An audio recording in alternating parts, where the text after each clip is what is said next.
To prevent me from being jealous of my stepmother's son, my dad implemented a family point system. Washing dishes earned 1 point, and getting a perfect score on a test earned 10 points. Accumulating 1,000 points meant you could make a wish come true. When my stepbrother broke a vase, Dad said it was a sign of good luck and awarded him 50 points. When I insisted on going to school with a fever, Dad said I was trying to garner sympathy and deducted 100 points. I scrambled to scrape together every point I could, all for that exorbitant math Olympiad registration form. On the day I finally accumulated enough points, my stepbrother cried and said he wanted a pair of limited edition sneakers. Dad immediately emptied my points. We're family. Your points are your brother's points too. A loud crash came from the living room. I was in my room, grinding away at Olympiad math problems. My hand slipped, and the pen tip drew a long black line across the paper. I knew that sound all too well. Last time, when I was washing dishes, I accidentally broke a cheap white plate. My dad, Gary Mills, deducted 50 points. The reason? Carelessness and damaging public property. 50 points. I would have to get 5 perfect scores in exams or wash 50 dishes to earn that back. The living room was dead silent. I put down my pen and pushed the door open.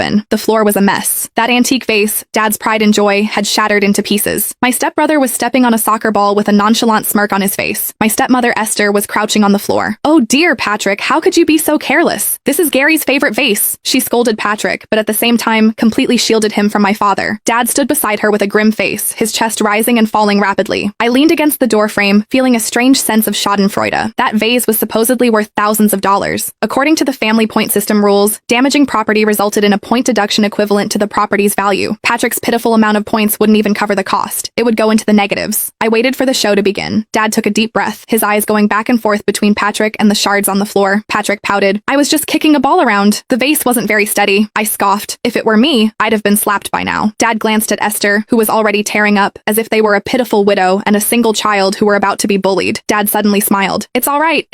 Dad waved his hand. "There's an old saying, breaking a vase brings good luck. This will bring good luck to our family." I was stunned. Bring good luck? Last week, when I broke a plate, he called me a good for nothing. Dad walked over to the large whiteboard on the wall. He picked up a whiteboard marker and wrote under Patrick's name. "Patrick is energetic and brings life to the house. He broke a vase to bring good luck to our family, plus 150 points." I couldn't stand it and rushed out of the room. "Dad, the plate I broke only cost $5, yet you deducted 50 points from me. This vase is worth thousands, and you're giving him points?" Dad turned around, the smile instantly disappearing from his face. "How old are you, Myra? Why do you have to make things difficult for your younger brother?" "It's not making things difficult. It's about your rules." I pointed to the whiteboard. "You said everyone would be treated equally in the family point system. I'm doing this for the sake of this family's harmony." Dad slammed the marker on the table. "I'm Patrick's stepfather. If I'm too strict with Patrick, people will say I'm abusing him. I'm strict with you because I'm your father and I have high hopes for you. Don't you understand that?" It was always this same excuse. To avoid suspicion, for the sake of his reputation, for optics, he treated his own daughter like dirt and his stepson like treasure.